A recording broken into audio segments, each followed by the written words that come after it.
Hello friends, this is DMC and this is my quick review of Tesco Finest Ethiopian Sidamo roast and ground coffee.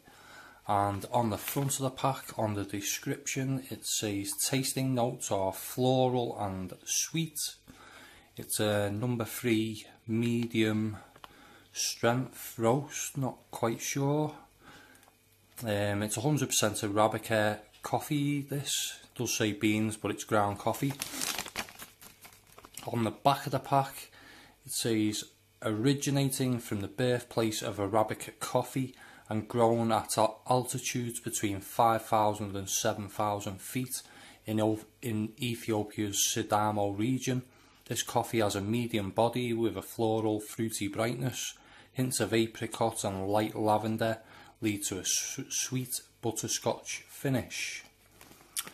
And that's about it on the pack. It's an Ethiopian fair trade roast and ground coffee, and this coffee was £2.15 I think for 227 grams. These normally retail for about £3, these Tesco Finest, but this one was on offer. I'm not sure if it's a discontinued coffee or not, because I went in the next day and they didn't have any left on the shelves.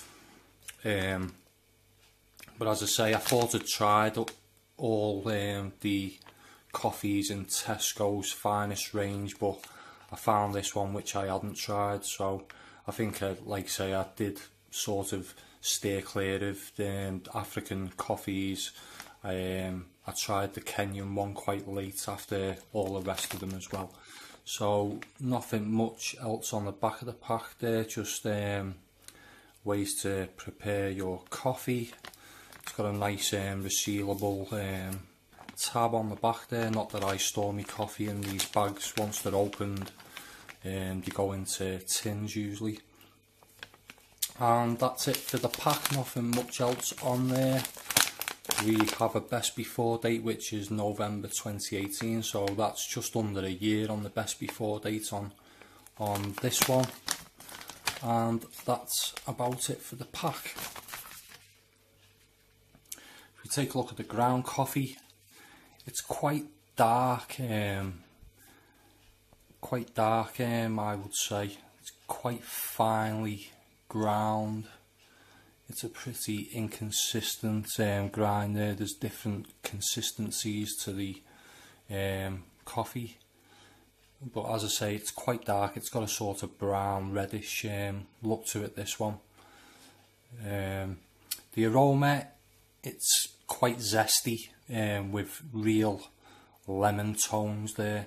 It's got a sweet caramel note too, slightly floral, slightly earthy, with I'd say a slight creaminess to the smell of this coffee. Also, I'm picking up a sort of biscuity aroma in there too. It's a pleasant enough smelling coffee, though not a coffee I would favour.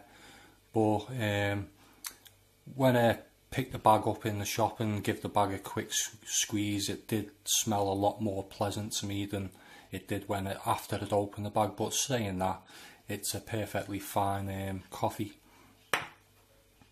Taste wise, it's a pleasant enough, although not really to my preference because of the lemon taste in there. The first few days I drank this from a French press and it was okay, if not a little bland. Then I switched to making espressos, which seemed to add an extra dimension to the coffee. Though tasting the same, it just added a bit more life to this coffee. It's quite strong with smoky tones. It's quite floral in the middle, and then you get the sort of lemon note comes last. It does seem like I can pick out individual notes easier using my espresso machine. When I use my cafetiere, it seems to blend those notes together, so you get a sort of 2D coffee with a French press, where with the espresso machine it sort of makes the coffee a more 3D experience, I would say.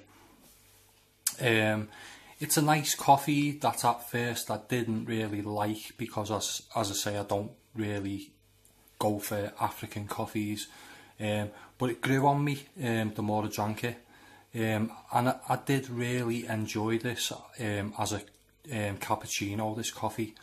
I'd say if you like lemony sort of tasting coffees, this is a good one